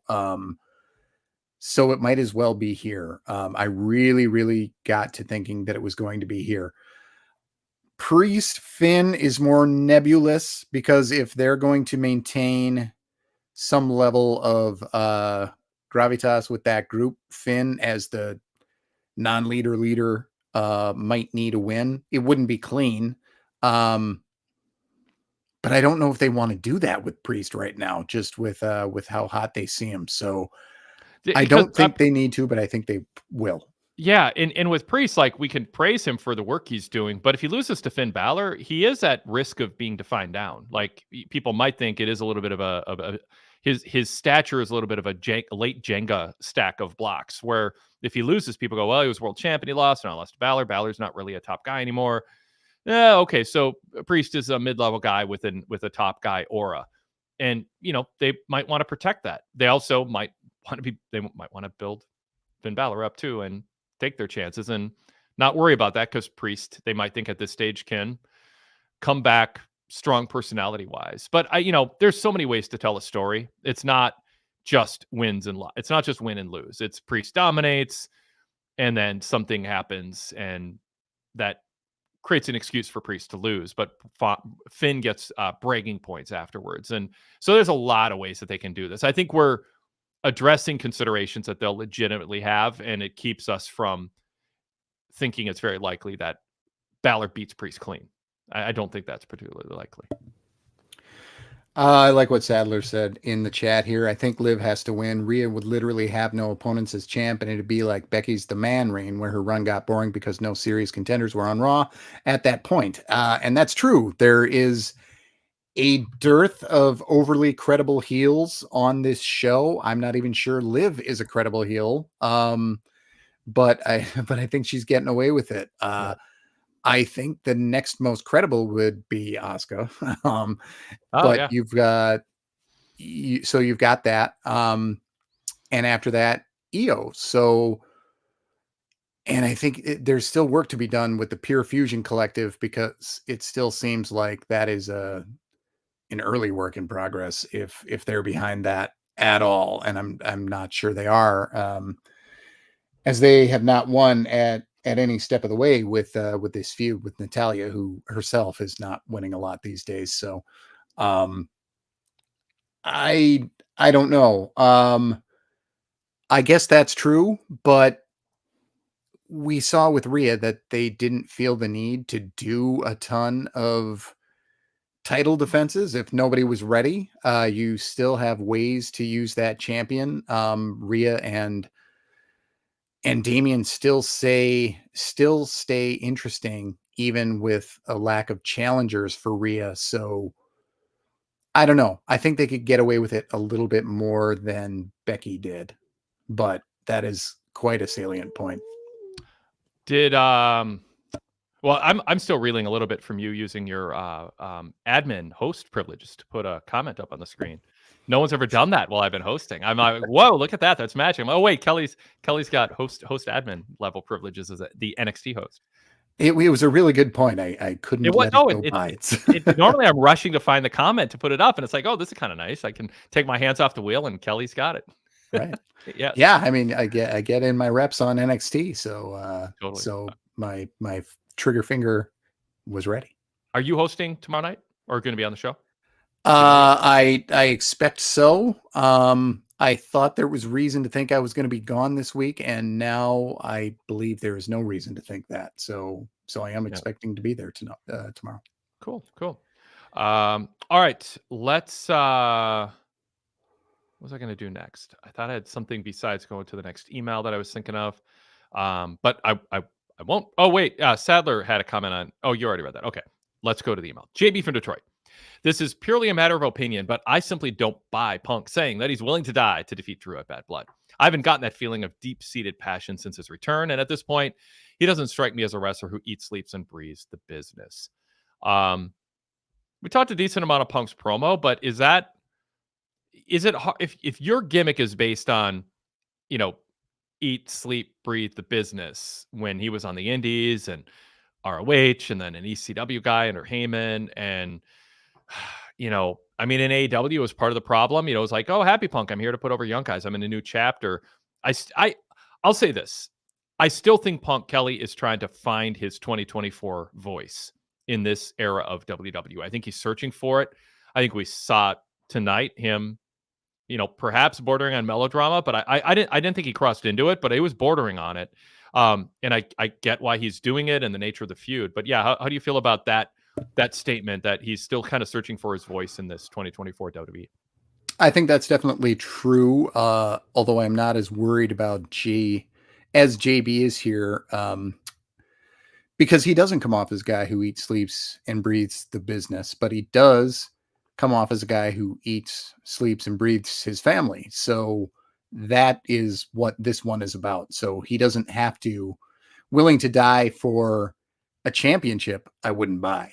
Willing to die to win this feud, I kind of do buy because of the way that Drew has stepped so far into Punk's head and into his personal life. So if this was about championships, I don't know if I'd buy this version of Punk either. But I'd buy it if it was Drew about championships right now, because that's kind of his deal, but because he got screwed. But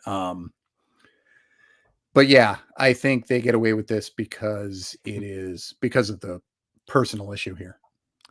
I'm chuckling at as you're answering JB's next point, because I glanced at it. He goes, what other context could Braun Strowman have meant when he said Miz was, quote, no match for Bronson Reed? I loved Braun's like, oh, don't take that in the wrong context. It's like, what context is there? I know he tried to save himself by saying, well, it's a monster. You need to be a monster to beat a monster. But JB continues, no one is even disagreeing with what Braun said, but I don't really think he knows what taken out of context actually means. Perhaps both inside and outside of kayfabe. Kelly, did that jump out to you?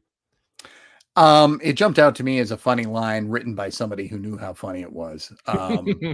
Whether that was Braun or not, Braun doesn't need to get it as long as he delivers it in the right way. And I thought he did, because indeed, there is no other context in which that could be taken. I thought maybe they'd get hung up on that and Miz would try to call him on it, but it was funnier that he didn't. And that line just hung there, just like the silly piece of absurdity that it was.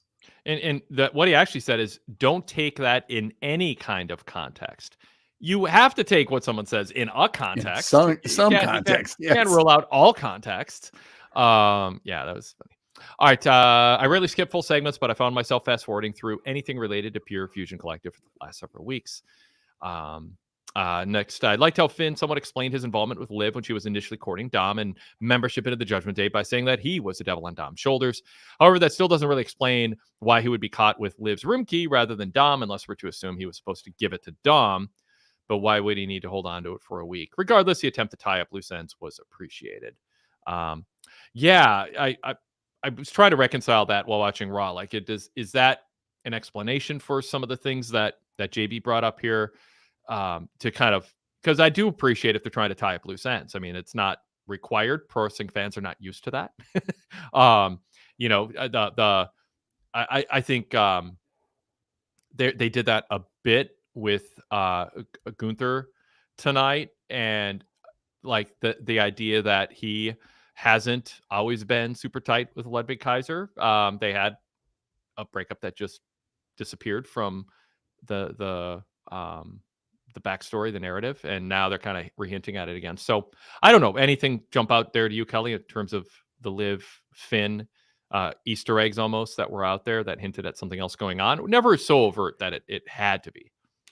Yeah, it's one of those things where they might be retconning, and one of those where they may have laid down the breadcrumbs, and they can say right now that they laid down the breadcrumbs and get away with it, but maybe they didn't. I thought that worked just because they had so many hints of Finn at least being interested in what was going on, and maybe using that for his own gain. I'd love a little bit more explanation that he did use it for his own gain, I think. Mm-hmm. But yeah, I think they got away with this too. All right.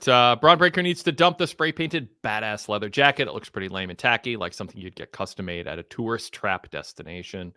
I didn't pay attention to that too much. Have you noticed it? It absolutely was lame. Yeah. You not only at a tourist trap destination, but a tourist trap destination like in the 90s. Yeah, it looks like kind of an anachronism. It's a bit of a try hard. There you go. Yeah, it's trying way too hard. What is the Judgment Day t-shirts? Street trash? Is that what it? Yeah. Yep. What do you think of those? Are those going to sell? I think they could. I think that people might wear them semi-ironically. Yeah. I wouldn't be surprised if that actually works. Yeah, I do too. All right. I could see the attempt tonight to potentially plant the seeds for a Sami Zayn, Ludwig Kaiser partnership of some sort down the line. That'd be intriguing to me. The Imperium and Bloodline scenarios both have shared several similarities. Yeah, interesting. We haven't. I thought it was a major segment with Sami and Kaiser and Gunther. We should use this as an excuse to talk about it a little bit too. Kaiser is really good.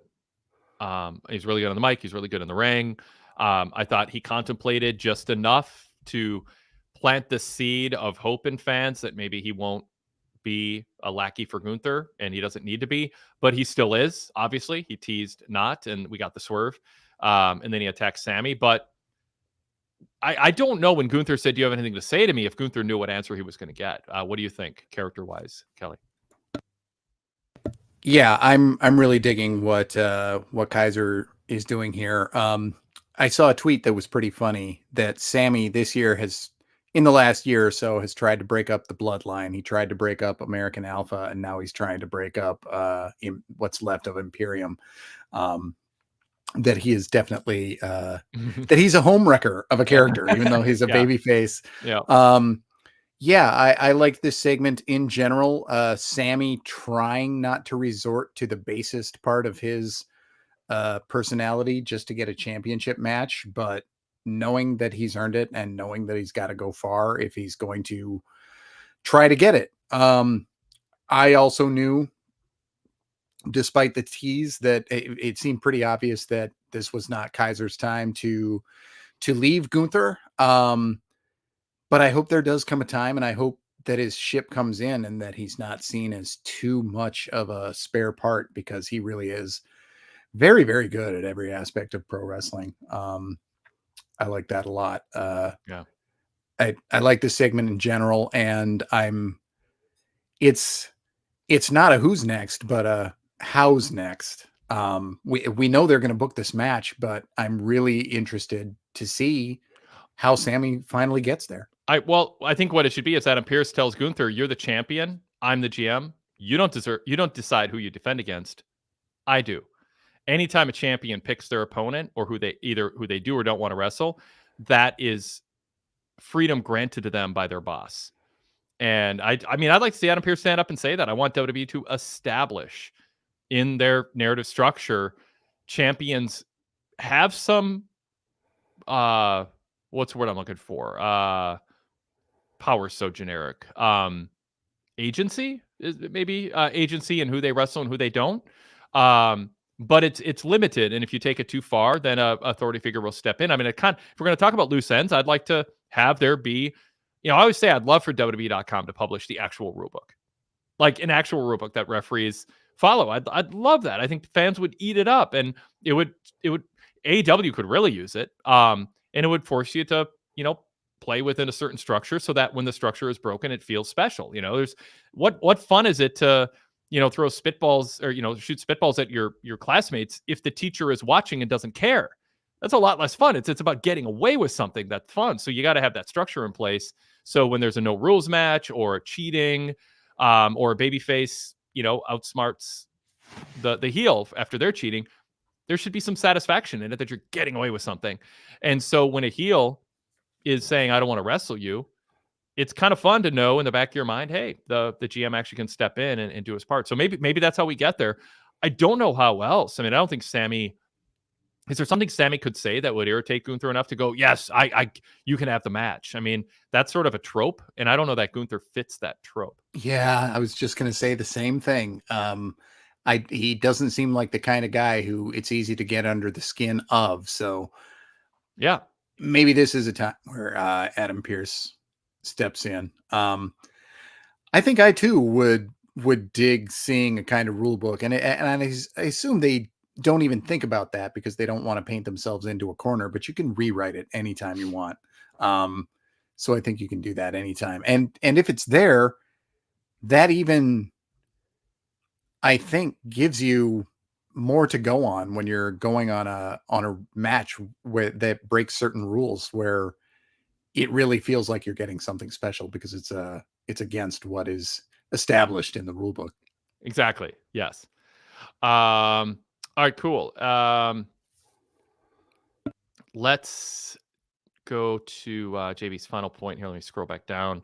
I thought that the American Made vignette tonight was incredibly corny. I'm not sure that was intentional or not, but if it was intentional, it doesn't make them look like a very credible act, which is what I think they're going for. That's not even mentioning that they were embarrassed at every turn by the Wyatt Six. There seems to be a lot of incongruence in their current presentation, and I think that's bringing them down as a whole. As always, love the show and go VIP. What do you think of that? The segment with American Made tonight. What was the closing line by Chad Gable is, we don't cower to history, we make history, something like that. But yeah, it's sort of Chad Gable's character. He has moments of trying to be serious, but it's ultimately hard to take him seriously. Yeah, and it's interesting to me. It continues to be interesting that the fall guy for a faction is also the faction's leader. He's by far the one who's most likely to get pinned. Because he has so little to lose because he has lost a lot. They don't have to tell me his win-loss record for me to kind of know what it is. I thought this segment was fairly fun in establishing these guys. I think this was better than just any old segment would have been for them. Ivy is she's so rough on the mic. It's too bad. In NXT, we went at her pretty hard for that, which was too bad because in the ring she kind of started showing some interesting things early on. She's not going to work a long classic or anything like that, but she can do some decent things, some cool power stuff. I thought this was a nice reset for them after they, I think, have definitively lost the Wyatt Six feud. It seems. I don't know if they're going to try to milk that anymore. I don't feel like, oh, I need to see who wins this feud. I mean, I don't think they figured out what they really want to do with the Creeds yet. I think they think, maybe rightfully so, they're a little bland as a serious act. So maybe, being I don't know. It's like the dynamic with Chad Gable, like you say, is a leader, but he's also the butt of the jokes. It's just, they haven't figured it out yet. And I think, they're it's not ideal because they could be a serious act, but I don't think Chad Gable can be serious. I don't know if Chad Gable can be serious for an extended period of time. There's just something about it where you're just like, I'm not buying this. Like Kurt Angle could be serious if he wanted to be, even though he did comedy. With Gable, I just don't. There's something about his face and his delivery. So I think they're a little stuck right now. But I think we're at a point where it's dragging down the Wyatt Six a little bit. It kind of just, this thing is just dragging out. And I mean, the excitement of Bo Dallas and Uncle Howdy coming back, I think 90% of the momentum is lost for those who were excited about it.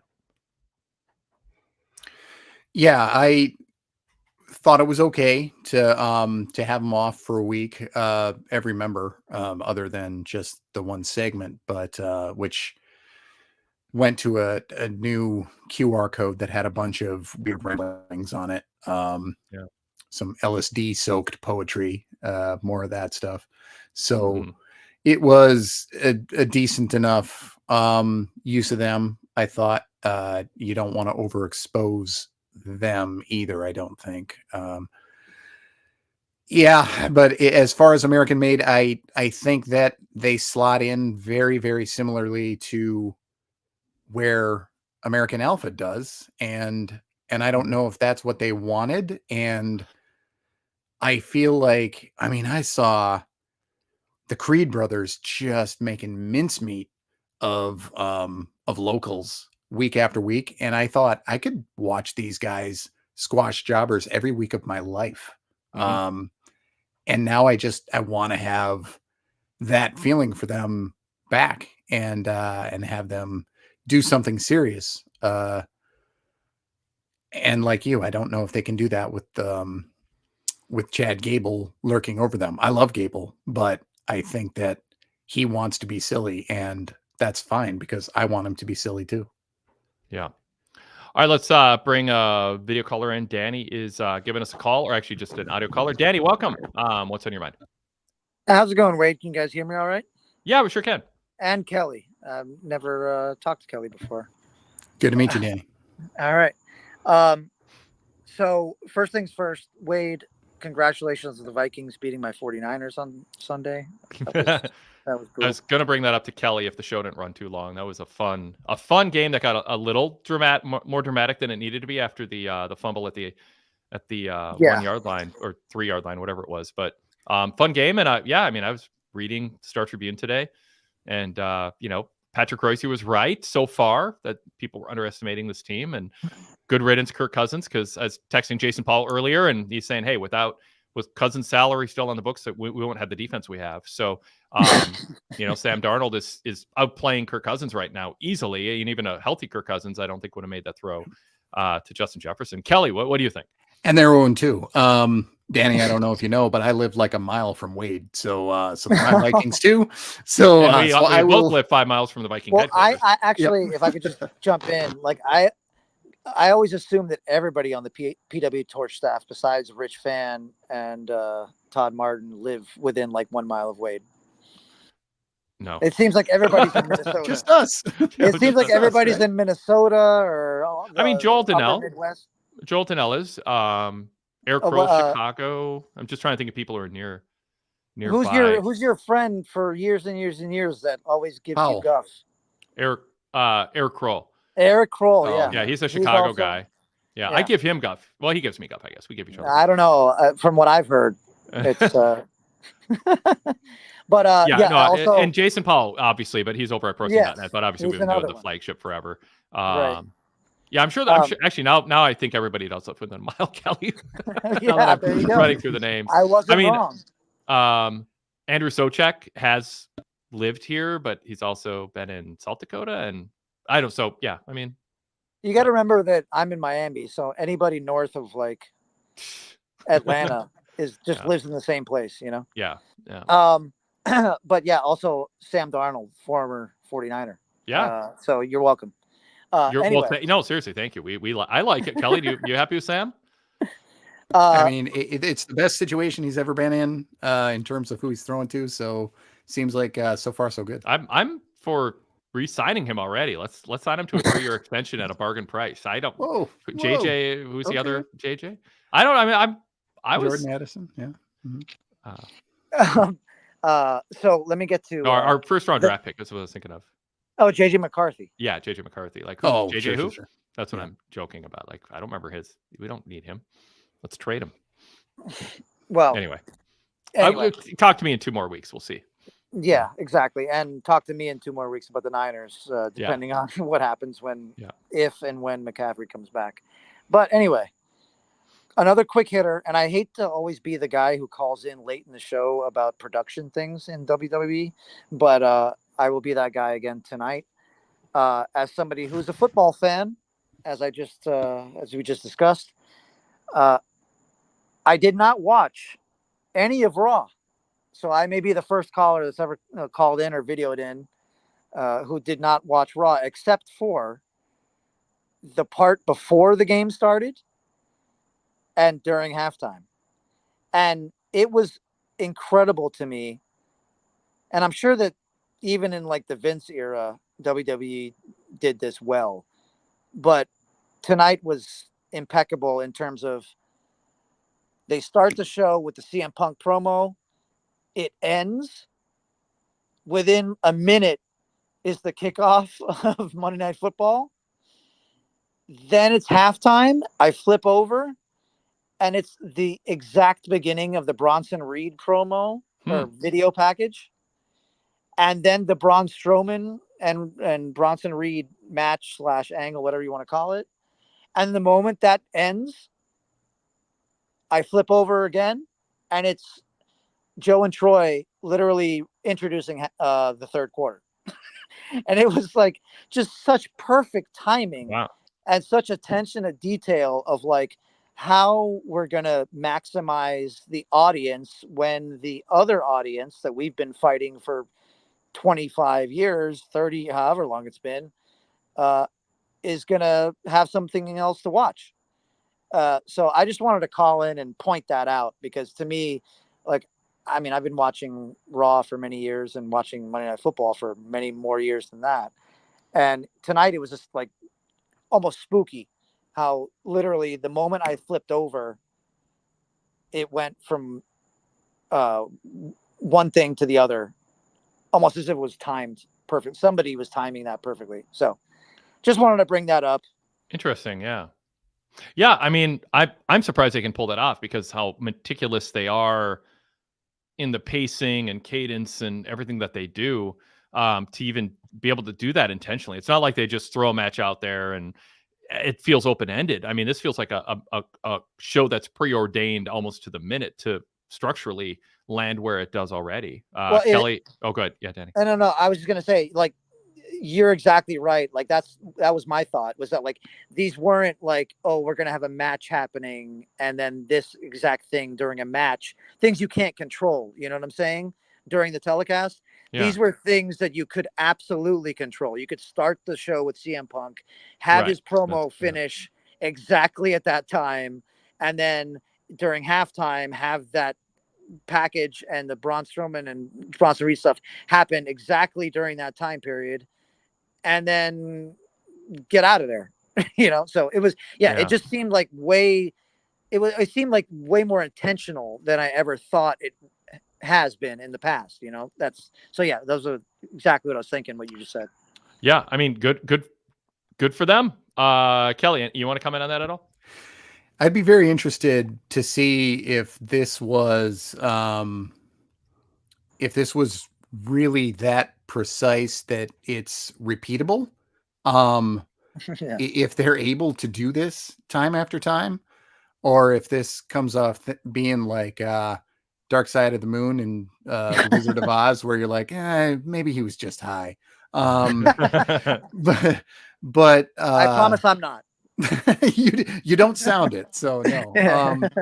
It's I would be interested to see if this is something that they sustain. If you're so inclined, maybe hit up Wade with a message next week. I'd be really interested to see if this is that intentional. Oh, for sure. It almost feels like it's not worth it to them to do it because things are going so well for them. Like it almost feels like playing small ball back in the like late 90s or 2000, like with it. I don't know. I mean, it's a net positive if it doesn't get in the way of other things. But I'm just a little bit surprised that they care enough to even bother. Yeah, I mean, their money's guaranteed. Yeah. I totally bring this up not as like an ironclad, oh, this is what they're doing. It's more of just an observation Yeah. that I would love to see going forward. And I actually also love to see going backward in terms of like, have they just been doing this all along and I didn't notice? Was the Vince era also like really meticulous about this back in the small ball days, like you're saying, Wade, Mhm. when the ratings were tanking against Monday Night Football every year, year on year and year on year? And this was the little game that he would play to kind of goose Mhm. the number, you know? Right. So I don't know. It's Well, complete. we'll know if next week they go, those of you who tuned out of the game because it's halftime, welcome. Let's catch you up. Yeah, You know right. what I mean, there could be something that over. They Yeah. have the Puppy Bowl or whatever that is during the halftime of the Super Yeah. Bowl, you know, Yeah. something like that. But yeah, I totally agree. It's definitely, I'm not making a definitive statement here. It was just, tonight was a night where I was going to watch the Monday Night Football game. I'm a huge CM Punk fan, and I was incredibly happy that they put him on first. And then I was incredibly surprised that the moment that that segment ended, it was literally the kickoff of the Monday night game. Mhm. And then when halftime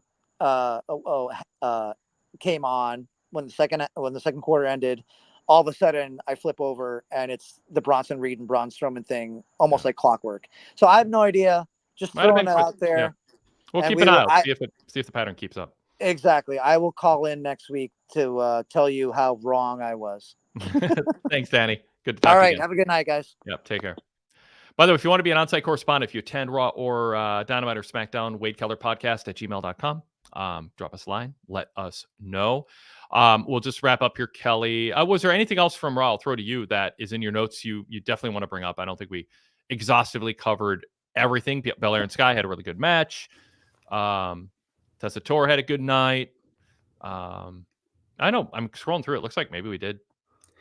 Yeah, we more or less did. I Yeah. definitely got my share of Io and Bianca in NXT, so very cool to see them in such a high-profile match. And I've seen Io beat Bianca, even though Joe Tessitore has not. Yeah. But I have seen that. Otherwise, I think we did pretty much cover. Yeah, we covered everything I would have wanted to.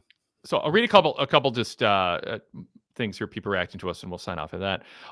Standard Deviation said an interesting note from Gunther or Ludwig was a reference to Kevin and Sammy's career-long inability to be happy for each other. If this is ultimately Sammy's story, it might lead to, I guess, where it could lead. So Kelly, what do you think about that? Continuation is on the next one. It could lead to a spot like Hangman finally receiving approval from the Young Bucks at ringside before winning the title, but with KO the one giving the final stamp of approval after decades of withholding trust. There we go. Thanks. Yep. Yeah. What do you think? I don't know if I'd thought about it in that much depth yet. But that would be interesting. Is it time to push those two together in the same story again? It seems like it happens like clockwork. They end up opposite each other, and they do magic with or against one another. But if they continue to stay apart for a couple more years, it wouldn't make me sad because they've done a lot of work together. Up next here. As far as how they get to Sammy Gunther, Pun in the chat said could be a stipulation for the Kaiser match that Sammy gets a title shot and lays the seed for the Gunther wedge. Sadler version 3 says I think Kaiser could be a main eventer. And Pun also added, by the way, we're talking about the Braun's jacket, Braun Breaker's jacket. Could have been his dad's jacket at work back in the day, which would explain why it looks like a 90s dating. And I didn't say it at the time, but I did consider that could be the case because he does wear his gear. He wears the one that's pink with the black numbers all over it, which I never understood why it was wrestling gear, but I really liked it all the same. Very silly, but I was always a fan when Rick Steiner wore the numbers. And I thought it was really cool seeing Braun in that as well. But the jacket is too much. It's a bridge too far. let's see. I'm looking at different ones that we haven't read. Just Lady B just said, I was really sold on Damien as a character after seeing his Peacock documentary. He's great. Priest is one of the real success stories of the modern era. The patience with growing his character and push has paid real dividends. So that's cool. Also, Rob Thornton from watching us on Facebook says, "What's up, Wade? Got a box of PWTorches from the 90s. Still holding on. Great conversation, guys." It's somebody bought at a some I don't know, not antique store, but some used bookstore or something, and found an old Torch yearbook and posted that on, I think, Twitter X, or emailed me about it. So it's fun to see where these things show up. My worlds collided. I manage a card shop and memorabilia shop, and there's a local rock punk band called The Litter, and there's their guitarist was a guy named Zippy. Not his real name, but that's what he went by. And he comes in and he sells us old wrestling stuff. And he sold us a full run of PWTorch, just the newsletters. Newsletters? Oh, wow. Well, how much of a full run? It was, I think it was like your first 10 or 15 years. We were looking at so much stuff. Wow. He had Observer things. He had AWA figures, which were still in the box, and in the case of Andre Hogan and a couple of the tag teams, they're worth a lot of money. So did he give him did he get like $1 million for the Torch collection at least? Yes. There were zeros in the. Yes. Yeah, that's cool. That's cool. I don't remember what we gave him for the publications, but yeah, very cool to see. Awesome. Joe Tessitore's cadence reminds me of Wade Barrett doing his, or no, Wade, he said Wade, I thought he meant Barrett. Wade Keller, me, doing his Morrow impression, LOL, but I thought he did a good job. Maybe a little too enthusiastic sometimes. That's Linda Butler. Yeah, that matches my thoughts pretty precisely. Keith Bennett says, Cole's taking Tess under his wing. Joe's a workaholic who's dedicated to his craft. The best is yet to come. Then Wade Barrett described the Reed Strowman barricade spot with, "That was the greatest 60 seconds in our superb industry." That was a little much. And then Rivers Westwood says, Wade also exclaimed, "We're going to need 10 ambulances," which makes no sense, but was perfect. Yeah, how do extra ambulances help anything, Kelly, in that situation? I love Wade Barrett, and he gets away with all these lines from me, every single one of them. I just love. He exaggerates and gets away with it because of his role. Yes. Okay. So Jeff Goonan says Punk is older than and had a longer gap between, and this is mind blowing. Had a longer gap between being gone than Bob Backlund when he came back in the mid 90s. There's a generation like my kids who don't know him. He's just a small old guy. Well, he's like 6'2" or something. He's not small. I mean, it might be the thin guy until recently, but he's got packed on some more muscle than he's had in a while. But yeah, I mean, yeah, Kelly, I've said that. I think one of the reasons there's sort of at times less of like over the top pop for Punk isn't based on his performance. His performance is dropping off. It's just there's a generation of people who are like, show me something. Yeah, show me what you can do in the ring. The difference being that Backlund wasn't nationally televised elsewhere during his absence. And was not, pre-internet. So you couldn't just look up what's Bob Backlund doing now. But that is mind blowing time wise. Punk should come back and be as crazy as Bob was when he came back. Mm-hmm. Because I was one of those kids. I didn't get into wrestling until '89. I didn't know who Backlund was except for on the page, because I was already reading stuff like The Torch and PW Illustrated. So I was interested in these guys, and then he showed up and he looked like Howdy Doody, and I was like, this is what used to be a main eventer, huh? It just blew my mind. And then of course he went full crazy, and then it was fun. Bob.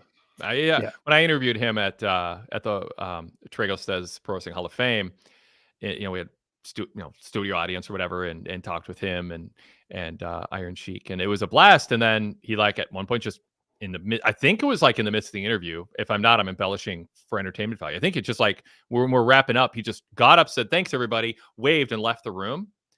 And then the For Sullivan Brothers Theater facility is where the podcast was live and where the indie show took place too. Down the road is the actual Hall of Fame. This is in Waterloo, Iowa. And so we pack our stuff up and, let's go back to the Hall of Fame. There's some things going on there. And we go there. And there's Bob at the Pro Wrestling Hall of Fame. They have amateur wrestling mats in a room off to the side. So amateur wrestlers who go there to see all the memorabilia, pro and amateur. It's very cool and Olympic. There's Bob Backlund doing like squats in the workout room. He ran, 70-year-old give or take guy at the time, ran from the podcast interview right over and starts doing his squats, just like Pro Wrestling Illustrated would have said he was doing in the late 70s, with no irony that this is weird. It just was how he stayed fit. And it was Bob. He lives the gimmick. He's a character. I've interviewed him multiple times. He's really fun. He's a fun and seemingly like just sincerely nice, but quirky guy. Does he still live here? I don't know. I don't think so. Okay. But I don't, yeah. Just out of curiosity. Yeah. I think we would have heard about it. I think it made the news a few times. Yeah. But yeah, if Punk wants to go, some would say Punk is a little quirky and crazy too, but not in a Backlund way. Anyway, Sadler Vision 3 said the more serious promo on Braun was really good today. I don't know. I guess that's about it. Someone commenting on the censorship site. He says the censorship takes you out of it. Just preface the show with a language warning. It starts at 8 p.m. So anyway, Kelly, we can end there.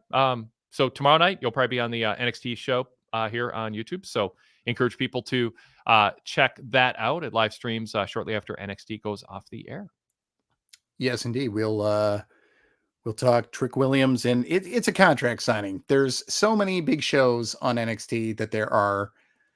Shawn Michaels loves his contract signings. So that's what we got tomorrow night. And then I'll be recording NXT 8 years back the day after that.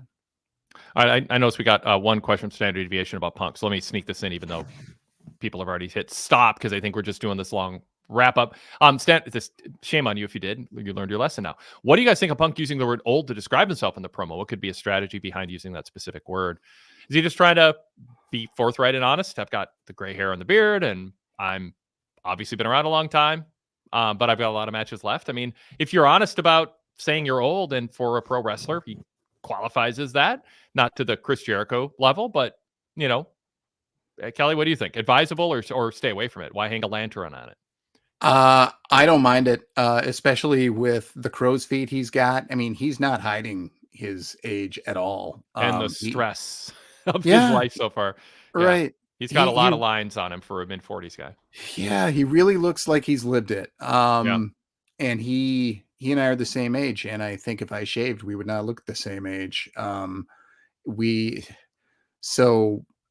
don't know. I think that you bring it in if you can tell a story with it. I think we're long past the point where you had to dye your facial hair or dye your beard and look like you're forever trying to hold on to your late 20s.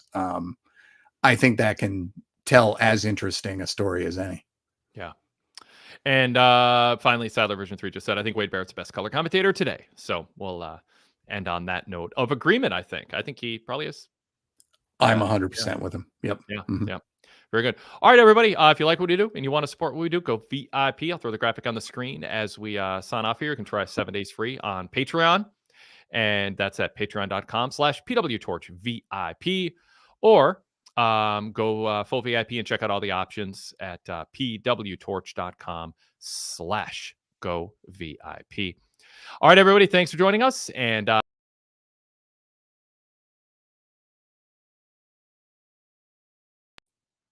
then I will be back on Wednesday after AEW Dynamite.